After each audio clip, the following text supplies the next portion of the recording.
बिस्मिल्लाहिर्रहमानिर्रहीम। Programme inside the news और मैं हूं डॉक्टर सना गौरी। मुल्क में एक और क्योस की कैफियत पैदा हो चुकी है। अभी तक हम ये नहीं समझ पा रहे कि 18 माह में ये मामला ख़त्म कैसे होंगे। शायद कोई एक पार्टी, हम ये समझते थे कि थोड़ी सी एक वो सूरत हाल का मुजाहरा करेगी कि जना मामले थम जाएंगे, लेकिन एक तरफ चेयरमैन PTI की, बानी PTI की रिहाई सवालिया निशान बन गई है कि उनको क्यों अभी तक जेल की सलाखों के पीछे रखा गया।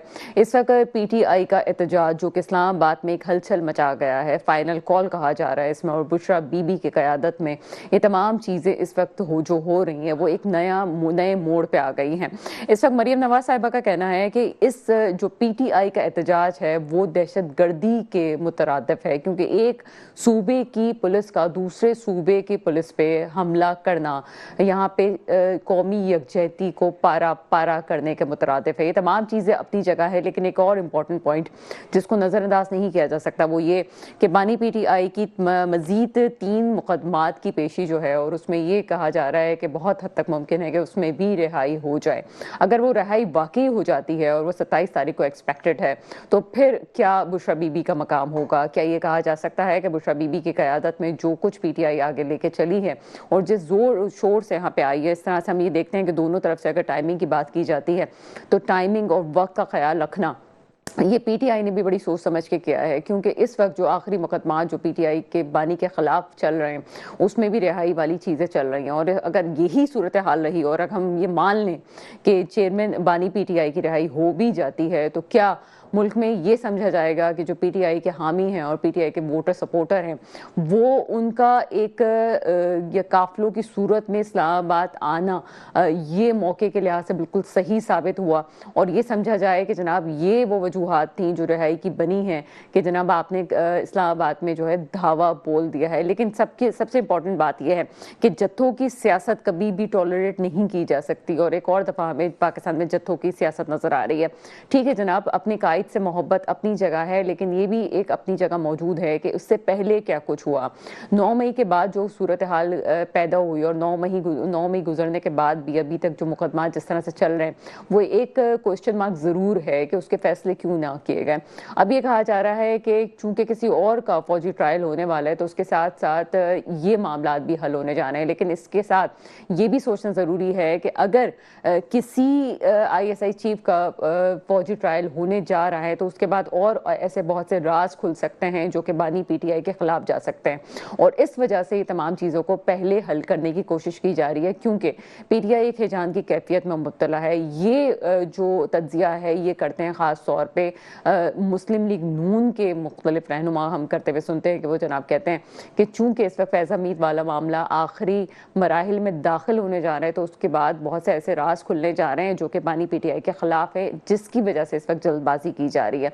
लेकिन ये भी सोचने की ज़रूरत है कि जितनी भी सियासी मुकदमात होते हैं इसे पाकिस्तान में नहीं है, ये तमाम ममालिक में होते हैं। इवन ये कि अगर डोनाल्ड ट्रम्प इस वक्त अमेरिका के सदर बन चुके हैं, मुंतखब हो चुके हैं, तो बहुत से ऐसे मुकदमात हैं जिसमें उनको सज़ा भी सुनाई जाएगी आगे। अब ये सवाल तकरीबन अमेरिका पे भी उठता है कि जनाब आप जिनको सदर बना के लाए हैं उनकी सज़ाओं का क्या होगा। कहने का मकसद सिर्फ ये है कि सिर्फ ये नहीं कि ये पाकिस्तान में ये सब कुछ होता है, मुख्तलिफ ममालिक में ये सब कुछ चीज़ें चलती रहती हैं कि जिसमें हम ये कह सकते हैं कि मुकदमात दायर होते हैं, लेकिन अगर सियासी तौर पर पॉलिटिकल विक्टिमाइजेशन के नज़रिए पर रहते हुए सियासी मुकदमा कायम होते हैं तो ये भी होता है कि उनकी बहुत भी जो कैद की उम्र होती है या सियासी मामला को रफा दफा होने की ज़रूरत होती है वो 9 से 10 माह होते हैं। लेकिन इतने माह गुजर जाने के बाद भी अगर बानी PTI को रिहा नहीं किया गया तो फिर उसके पीछे क्या वजूहात और हो सकती हैं। 27 तारीख को मजीद मामला क्लियर होते हुए नजर आएंगे। आज हम प्रोग्राम में खास तौर पर इस पर डिस्कस करेंगे। एक छोटे से ब्रेक का वक्त हुआ है, ब्रेक के बाद मजीद बात करते हैं। ब्रेक के बाद आपके सामने हाजिर हैं और मुझे इस वक्त ज्वाइन कर चुके हैं फिरदौस शमीम नकवी साहब। आपका ताल्लुक तहरीक इंसाफ से है, आप पार्टी के एडिशनल सेक्रेटरी जनरल हैं। सर, प्रोग्राम में आपको वेलकम करते हैं।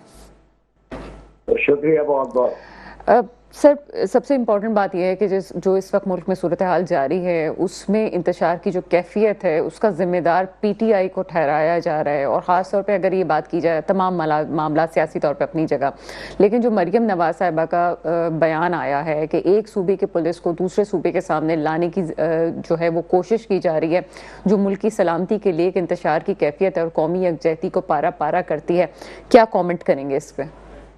मरियम दीवानी अब उसकी बात पे, दीवानों की बातों पे क्या यकीन करना।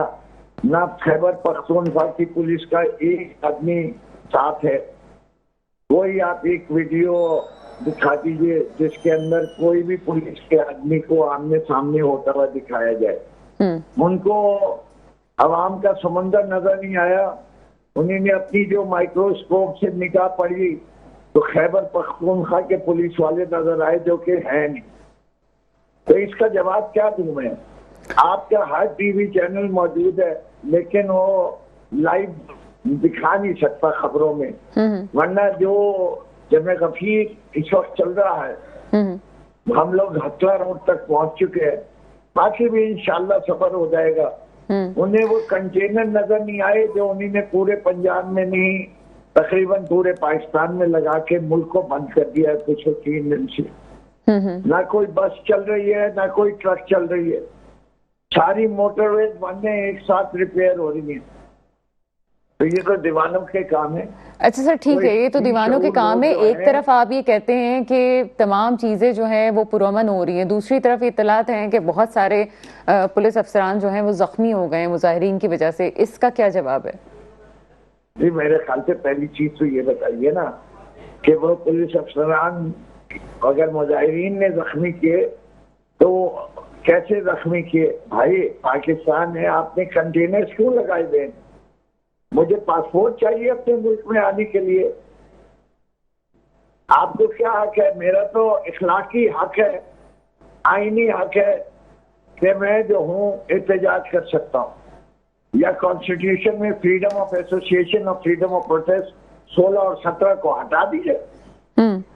ये किस तरीके से अवाम को रोक रहे थे ये पुलिस वाले? ये कोई मरियम के जाती मुलाजिम है?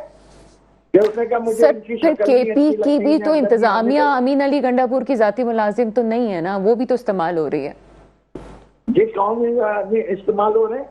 सर, केपी की इंतजामिया जो गवर्नमेंट की है, सारी इंतजामिया, वो भी तो केपी इस्तेमाल कर रहे हैं। इंतजामिया की इस दफा उन्हीं ने कहा जी, पिछली दफा ट्रकें थी, ये था, क्रेनें थी।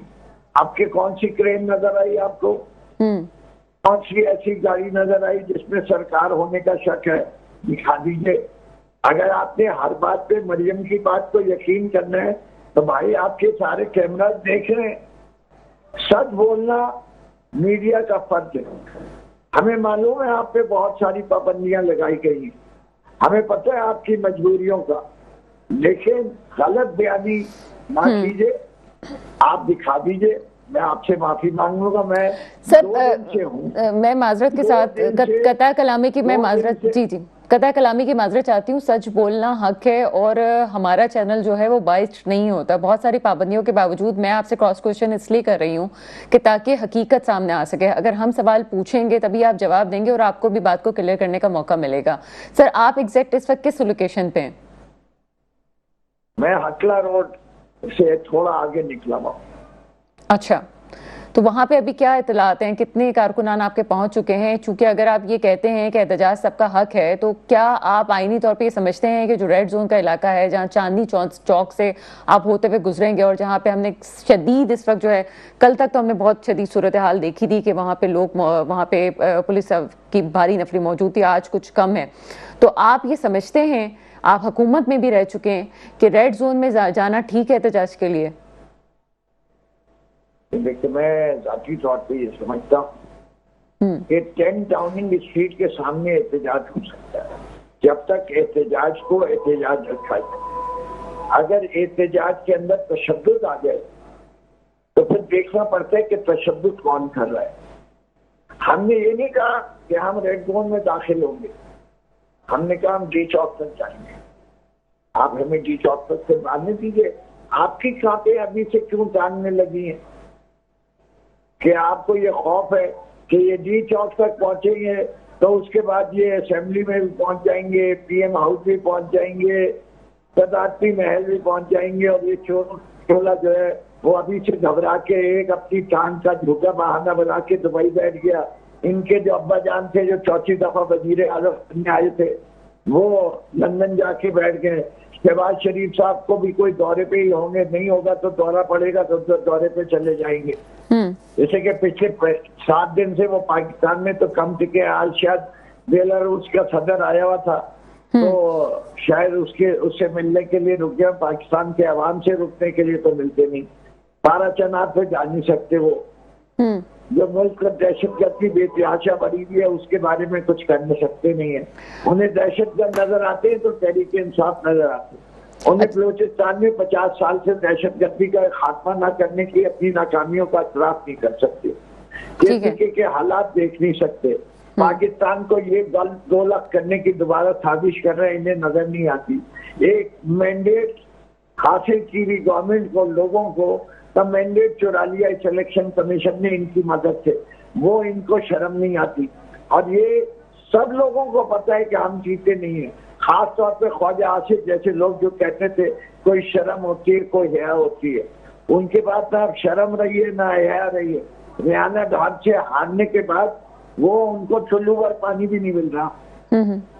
अच्छा सर, आपकी जो डिमांड्स हैं वो है एक सियासी असीरान को आज़ाद करने की, एक 26वीं आईनी तरमीम के हवाले से और एक अपना मैंडेट वापस करने के हवाले से। सियासी असीरान वाली बात तो शायद आपकी सुन ली जाए, 2 चीज़ें किस तरह से, जो 2 और पॉइंट्स हैं उसमें आप कैसे, कोई वे आउट है अगर मुल्क में आप देखें, फिर मैं कहूँगी कि आप खुद गवर्नमेंट में रह चुके हैं, वे आउट क्या है? पहले तो सबसे आसान वाले पे आ जाए। ठीक है। नवाज शरीफ पाकिस्तान आते हैं तो एयरपोर्ट के ऊपर ट्रायल लग जाती है और सारे केसेस खत्म हो जाते हैं और माफी भी मिल जाती है, हर चीज में बेल भी मिल जाती है एयरपोर्ट पे। तो इस मुल्क में तो कानून बहुत आला है। इस मुल्क में तो इस वक्त कानून ये है कि आप इंटरव्यू दे दें तो आप आइंदा भी जितने जराइम करेंगे शायद उसकी भी माफी मिल चुकी हो। जो इंटरव्यू नहीं देता उसको अडियाला जेल में भेज के 16 माह से रखते हैं। हर किस्म के केस में उसको बेल जब हो जाती है तो उस पर 8-9 केसेस कर देते हैं, नए केसेस कर देते हैं, खत्म कर दे, सिक्के FIR वापस हुए, सारे लोग बाहर, यासीन राशिद बाहर, एजाज चौधरी बाहर, मियां महमूद बाहर, शाह महमूद कुरैशी बाहर और इमरान खान बाहर। ये जो शिकायत करने वाले हैं वो शिकायत वापस ले ले तो फिर खत्म। आप 18 में तो कुछ साबित नहीं कर सके, ना आपको फराग गोभी का कोई केस साबित कर सके, ना उस्मान। सर, आप जिसको पॉलिटिकल विक्टिमाइजेशन के तहत अंदर जाना कहते हैं, यहाँ पे नून लीग उसको इक्तदार की पार्टी उसको NRO कहती है, क्या कहेंगे? जी, जिन्होंने NRO मांगा है और जिन्होंने NRO के फायदे लिए उन्हें पता है ये NRO है। हमारे लिहाज से हम बेकसूर है, हमने हर किस्म की जुडिशियल इंक्वायरी के लिए कह दिया। 9 मई को हमने इनकी वीडियोस में दिखा दिया कि ये बता दो कि ये लोग जो ट्रकों से उतर रहे हैं ये कौन है। जब वो रऊफ हसन को हिजड़े बन के हमला कर सकते हैं और रऊफ हसन कहता रह गया कि भाई इनके जिस्म जो है वो वैसे नहीं है, ये बाकायदा मसल पीपल से देवर मेन, लेकिन आज तक उनके नहीं पकड़े गए। इमरान खान पे जिसने गोली चलाई उसने इतराफ किया मेरे साथ 4 लोग और थे, वो नहीं पकड़े गए। आज तक उस आदमी के बारे में कुछ किया नहीं गया। इस मुल्क में इंसाफ नहीं रहा, इंसाफ जैसी चीज नहीं रही।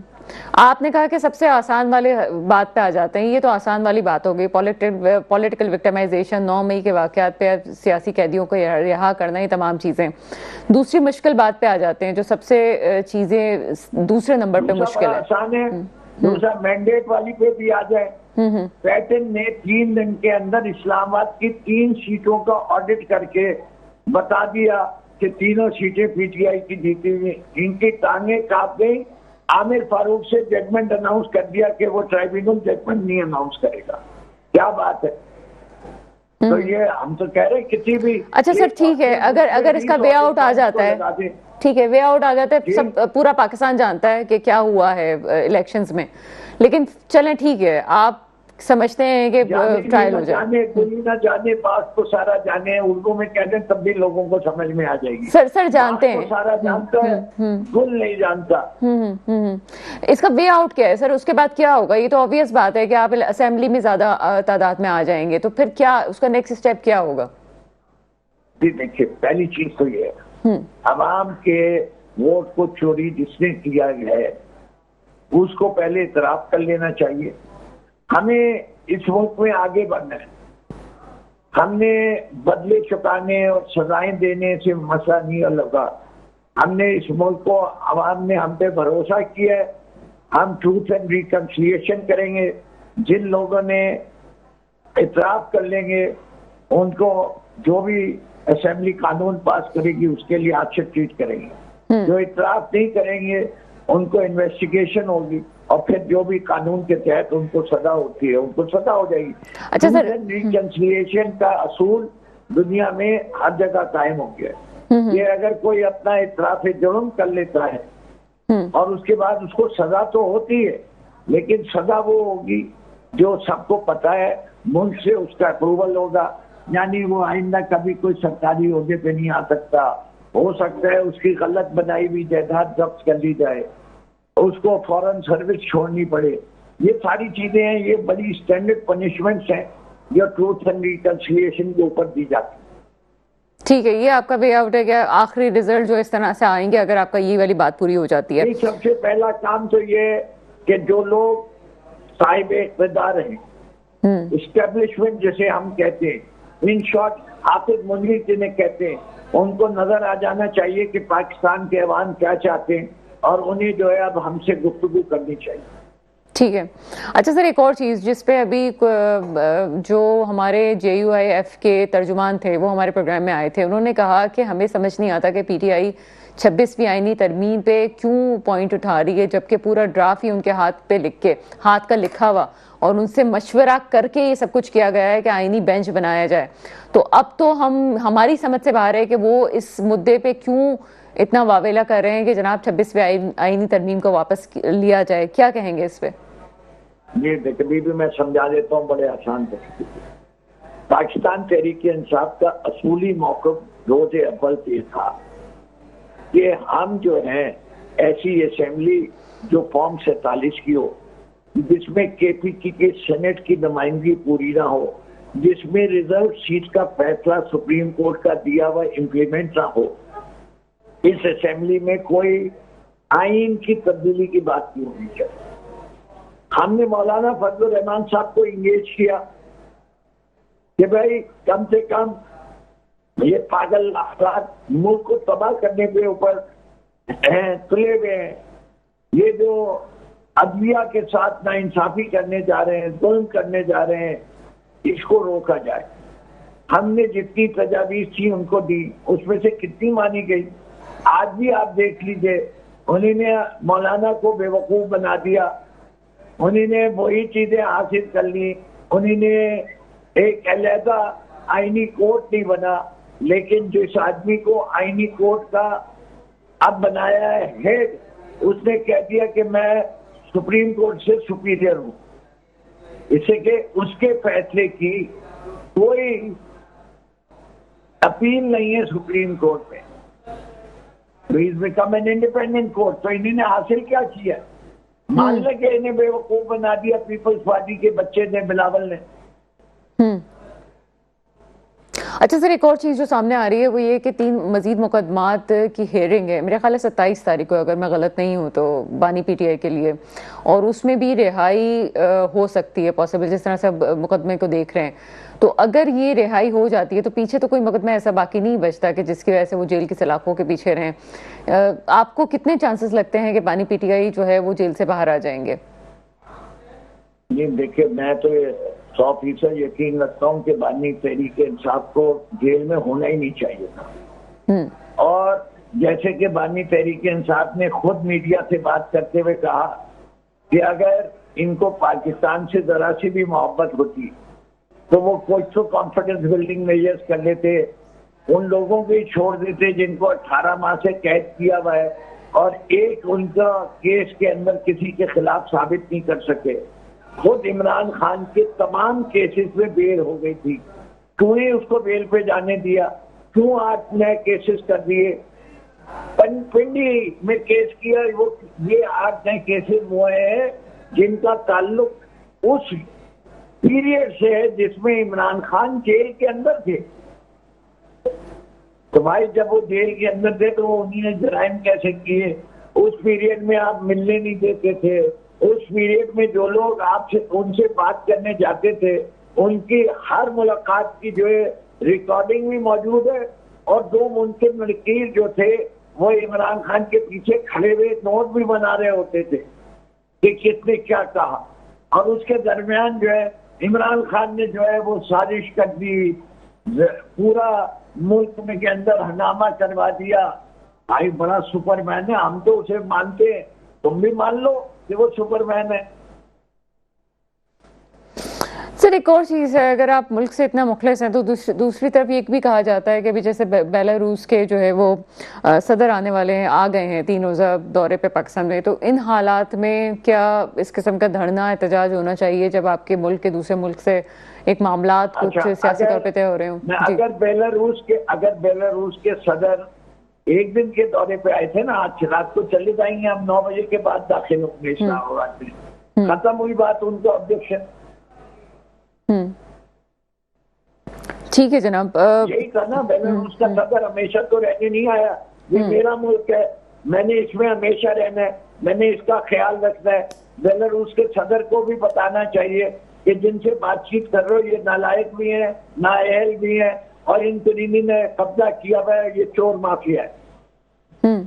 सर राना सनाउल्लाह साहब ने एक बात की टेलीविजन पे, थोड़ी सी वैलिड आप है कि नहीं आप बताइएगा उस चीज़ को, कि वो कहते हैं कि अगर कोई एहतजाज कर रहा है, हमें कोई मसला नहीं हो सकता एहतजाज पे, लेकिन जिनकी हिस्ट्री ऐसी हो, जैसे 9 मई के वाक़े की बात करते हैं, तो फिर हमें एहतियात बरतनी पड़ती है और हमारा हक बनता है कि हम इस तरह करें।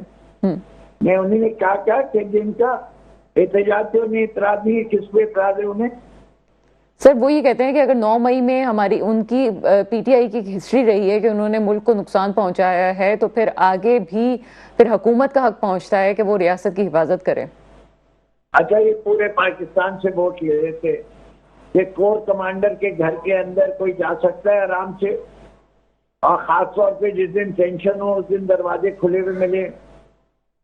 पूरे कैंटोनमेंट के बीच, कैंटोनमेंट में उनका घर है, वहां गाड़ी पार्क नहीं की जा सकती, चिड़िया पर नहीं मार सकती।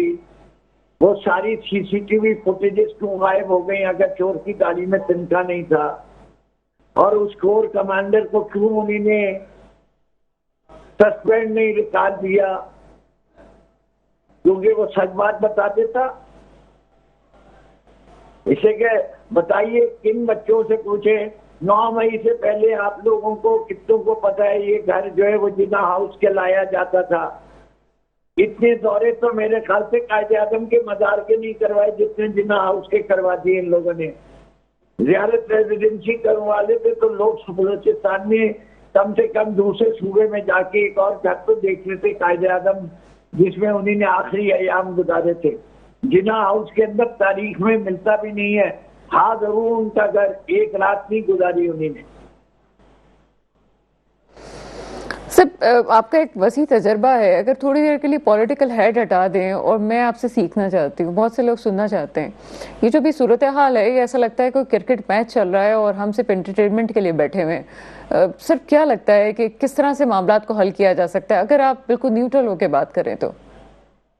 ये देखिए, मैं बिल्कुल आपसे बिल्कुल संजीदगी और विदाउट एनी पॉलिटिकल, ये हमारे मुल्क का सवाल है, जमहूरियत का सवाल है, आइन का सवाल है, कानून की बालादस्ती का सवाल है, हमें इंसाफ का सवाल है।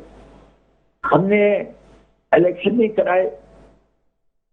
पहले कहते थे कि जी ये मुमकिन नहीं है कि नेशनल असेंबली के इलेक्शन कराए जाए और सूबों के नहीं कराए जाए, तो हमने सूबे भी छोड़ दिए, कोई नहीं, तब भी इलेक्शन नहीं कराए।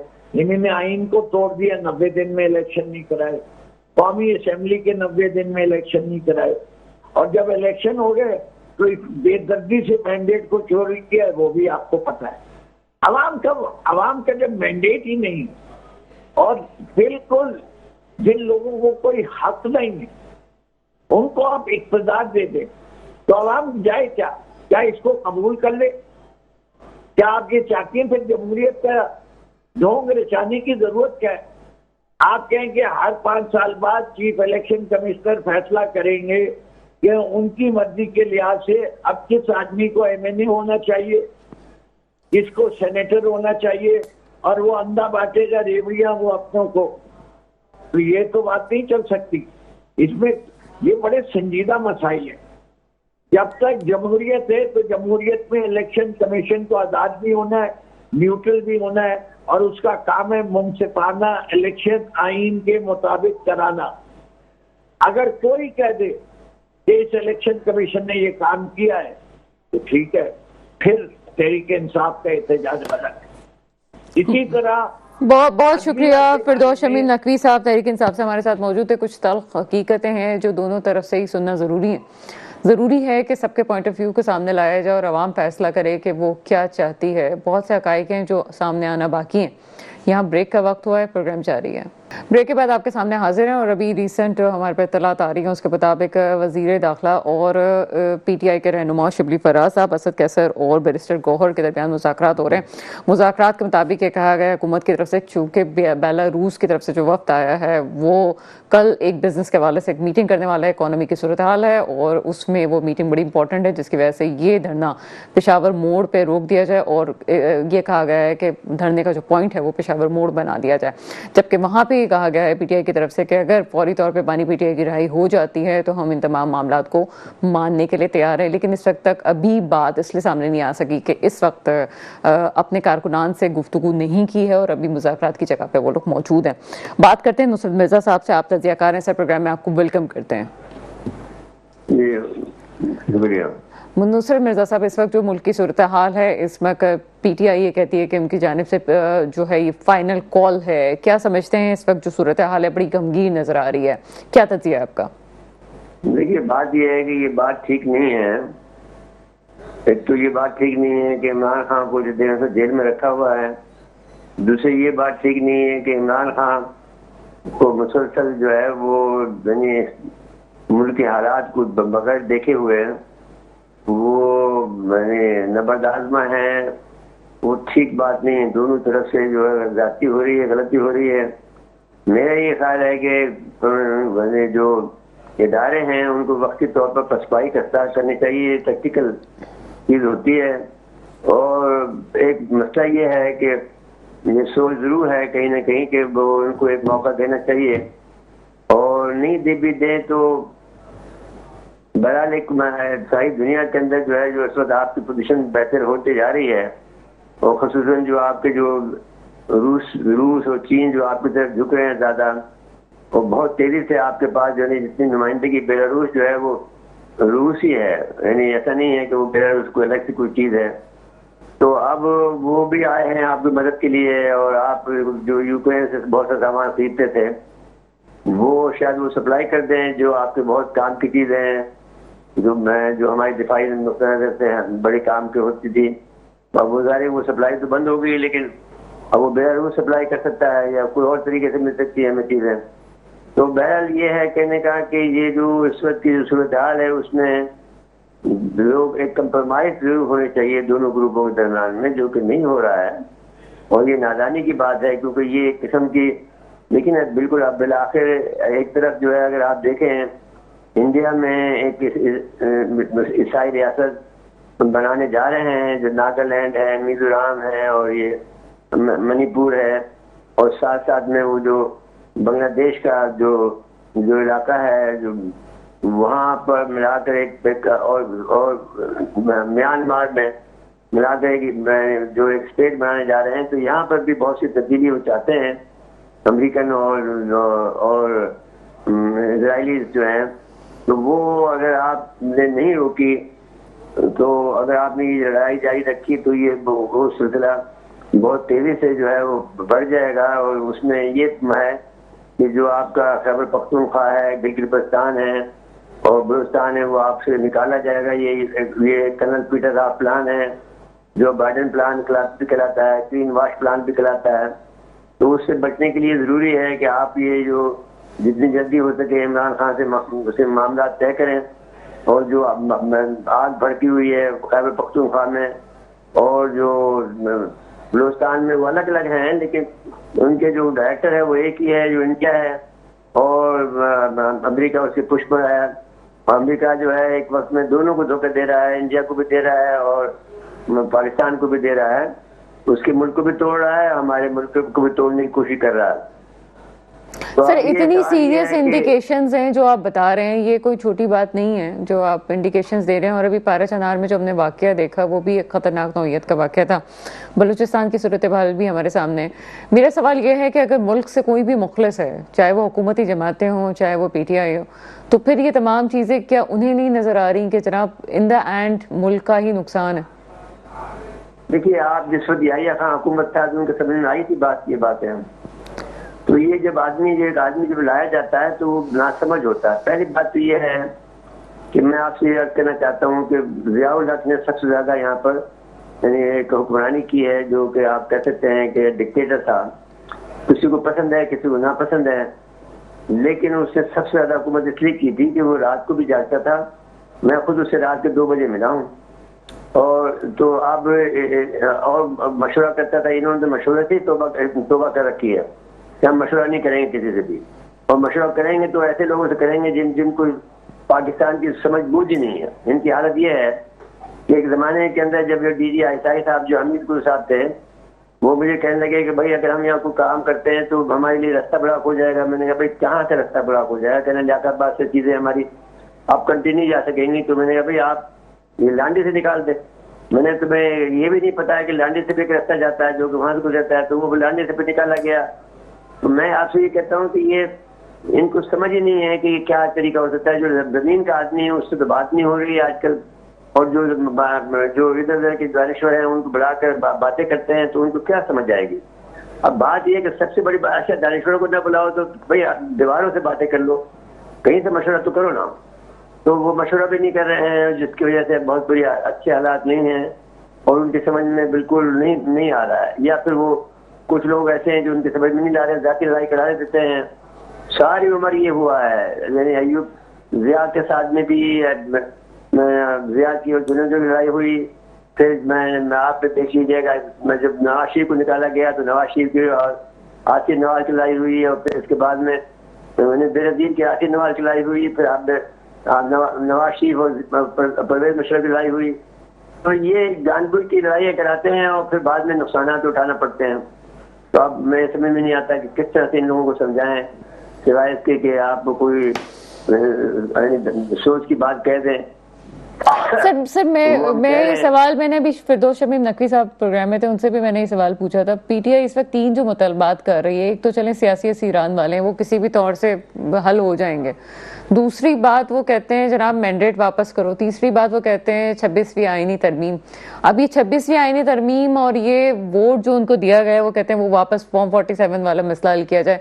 ये प्रैक्टिकल कैसे हो सकता है? आपको लगता है वे आउट है इसका प्रैक्टिकल का? 26 आप ये आसान तरीका है, ठीक है। अगर वो इनको हुकूमत देते हैं, आप सभी आर्मी तरमीम मान लें, क्या फर्क पड़ता है? अगर वो एक जो है चीफ ऑफ आर्मी स्टाफ जो है वो बजाय 3 साल के 5 साल का हो जाएगा तो क्या फर्क पड़ जाएगा भाई, मुझे बता दें। और उससे ये फायदा भी एक ये है कि 3 साल के बाद में जो चीफ ऑफ आर्मी स्टाफ आता है वो सारी पॉलिसी बदल देता है। तो अच्छा है कि उसको 5 साल मिल जाए तो अपनी तमाम पॉलिसी मुकम्मल कर ले, तो क्या इसमें बुराई बात है? तो उसमें 26 तरमीम से आप पीछे हट जाएं, लेयर दे के हसूल के ऊपर आप अपने मामला तय कर लें, खत्म करें बात को। और इसमें क्या ऐसी कबाहत है? लेकिन अगर आप मुल्क में तबाही मचाना चाहते हैं तो भाई आपकी मर्जी है। अब ये तो नहीं हो सकता है कि भाई एक आदमी मुसल्ला है, एक आदमी के पास हथियार है और आपके पास हथियार नहीं है, तो आप कैसे लड़ सकते हैं? आपको तो वो तरीके इख्तियार करने पड़ेंगे जो राइजुल वक्त हैं, जो कि दुनिया जानती है कि आरे के सामने अगर आप हाथ डालोगे तो आरा कटेगा, सर डालोगे तो सर कट जाएगा, और लकड़ी डालोगे तो लकड़ी कटेगी। तो जो आपके अपने दिमाग पर मुनहसर है कि आप अपना हाथ देते हो कि सर देते हो, तो ये तो फिर किसी अंजाम में नहीं आ रहा तो चल रहा है भाई। अच्छा सर, एक तरफ ताकत नहीं। PTI की बात सुने तो लगता है कि वो सच और हक पे, दूसरे अगर हुकूमत के मौक़िफ़ देखे जाएं और KP की सूरत हाल देखी जाए तो लगता है KP पे ज़्यादा तवज्जो दे देनी चाहिए बनस्बत ये कि इस्लामाबाद पे चढ़ाई हो। इन तमाम सूरत हाल को देखते हुए अगर ये फॉर्म 47 वाली बात और अपने वोट को वापस लाने वाली बात की जाती है तो 2018 में भी तो हम सब कुछ देख चुके हैं, RTS भी देख चुके हैं, फॉर्म 47 नहीं था तो कुछ और था। तो अब अगर यहाँ पे आके वो कहते हैं हमारा हक हमें वापस करें, तो इसको आप किस तरह से देखते हैं? अगर हक चले कर लेते हैं, इंक्वायरियां हो जाती हैं और सामने आ भी जाता है कि पीटीआई के वोट ज्यादा थे, तो क्या होगा फिर? तो असेंबली में तो पूरा सिनेरियो, पूरी हुकूमत बदलनी पड़ेगी। आप नया इलेक्शन करा दो, खत्म करो बात को। अच्छा जी, तुम्हारी बात भी नहीं मानते, उनकी बात, तुम नया इलेक्शन करा देते हैं, इमरान को भी आजाद कर दो, जो भी वोट ले सके ले ले, बात खत्म हुई बात। आप बीच में न बोले उसमें। तो अभी ये तो जाहिर है कि सबको पता है कि एमक्यू ने कितने वोट लिए हैं, पीटीआई ने कितने वोट लिए। कराची में हमें पता है कि जगह का कि कितने वोट पड़े हैं एक ही जगह पर। हम आप स्पीकर दे देते हैं हम आपको एक ही जगह का, जहाँ से पूछे वहाँ का। तो अब सारे वोट पीटीआई को पड़े हैं, जमात इस्लामी को पड़े हैं, इनके तो 2-2, 3-3 हजार वोट आए हैं। पहले भी जो 12 सीटें दी थी या 11 सीटें दी थी जो पीटीआई को, वो भी इनको मुफ्त में दी थी, वो उस वक्त एमक्यू की थी।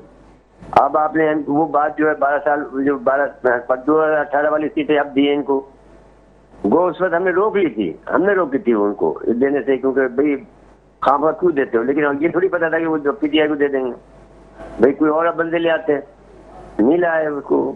अभी क्या करें, मसला ये है कि अल्लाह इनको अकल दे। अच्छा सर, जिस तरह से आप कह रहे हैं कि वोट वापस से वोटिंग करवा लेते हैं, इलेक्शंस वापस से करवा लेते हैं, एक तो बहुत बड़ा पैसा जाता है इन तमाम चीज़ों में, तो आप ये समझते हैं कि ठीक है जनाब, इसको आप लेके चल सकते हैं और बाकी अगर मुल्क में स्टेबिलिटी लानी है तो ये एक वाहिद जरिया है कि आप फिर से इलेक्शंस करवा दें? भाई पैसे आप कौन से, आपको नुकसान कम हो रहा है? मुझे बताओ कि एक दिन भी अगर इस्लामाबाद बंद हो रहा है या फलानी जगह बंद हो रहा है तो नुकसान तो बहुत हो रहे हैं ना। आपकी जानों का नुकसान हो रहा है, माल का नुकसान हो रहा है, मुल्क के अंदर बदअमनी है, इकोनॉमिक वैसे तबाह है। अब वैसे भी कौन सी सही बात है कि नाजायज हुक्मरानों को आपने बैठा रखा, तो क्या फायदा उस बात का? यानी आप लोगों को इस बात से ज्यादा दिलचस्पी नहीं है कि कौन हुक्मरान हो। बात यह कि जिस वक्त आप ऐसे लोगों को बैठा देते हैं जिसको इमरान खान ने इतना बदनाम किया है कि बच्चा कहता है कि ये लोग बेईमान है। ना भी ये लंदन में रह सकते हैं, दुनिया के किसी कोने में नहीं रह सकते, वहाँ पर हर जगह पर शूटिंग होती है सिवाय पाकिस्तान के। तो अब उससे क्या फायदा बताइए ना, मुझे ये बताइए कि अगर ईरान में देख लीजिए, जंग हो रही थी इराक और जंग, फिर दो इलेक्शन करा दिए उन्होंने। तो क्या मसला इस बात का है? आपको इलेक्शन कराने चाहिए। पैसे की बात, पैसे आपने इलेक्शन में भी देरी कराई है। मेरा मतलब ये है कि अगर आप अमन चाहते हो तो सब कुछ ठीक है भाई, नहीं तो कोई अमन नहीं चाहते हो तो अल्लाह खैर। नुसरत मिर्जा साहब बहुत शुक्रिया, जब भी आप बात करते हैं तो बहुत कम से कम हम लोगों के लिए एक सुनने वाली बात होती है, लोगों को समझना चाहिए।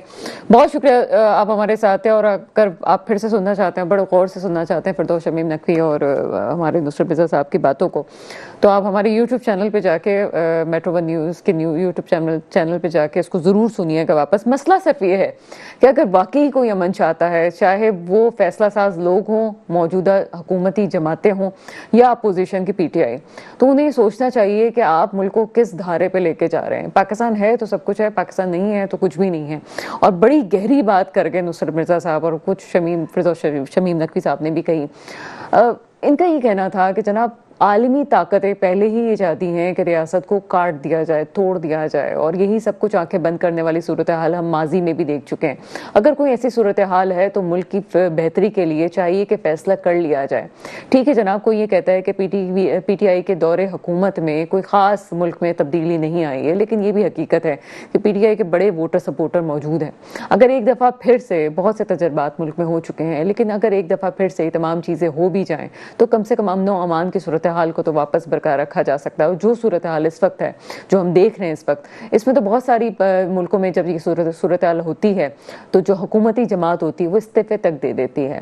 यानी कि जब आपको ये पता हो कि आपके मुल्क में ऐसे हालात हैं तो इस्तीफे की नौबत भी आ सकती है। और अगर आप मुल्क से वाकई सिंसियर हैं तो मामला हल करने की तरफ जाना चाहिए, ना कि आप ये सोचें कि जनाब ये अना का मसला है। ये अना का मसला नहीं है, मेरा और आपका मसला है, ये पाकिस्तान के मुस्तकबिल का मसला है। ये पीटीआई को भी सोचना चाहिए और हुकूमती जमातों को भी सोचना चाहिए। मेरे मुल्क पे वो हुक्मरान आए जो वाकई मेरे मुल्क के मुस्तकबिल की हिफाजत करें।